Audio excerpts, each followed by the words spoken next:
అండి వేడి వేడి రైస్ అందులో అప్పుడే పెట్టిన టమాటా రసం ఈ కాంబినేషన్ ఎంతమందికి ఇష్టమో కామెంట్ చేయండి.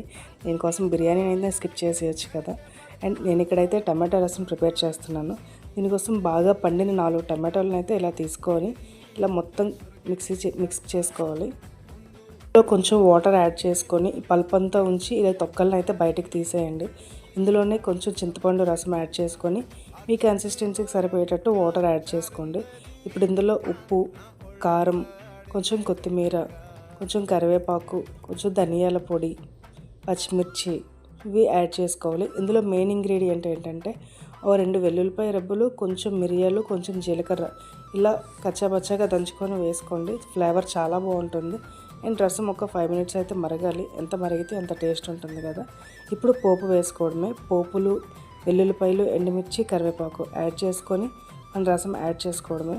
చాలా అంటే చాలా బాగుంటుందండి. ఒకసారి అయితే ట్రై చేయండి. Thank you for watching.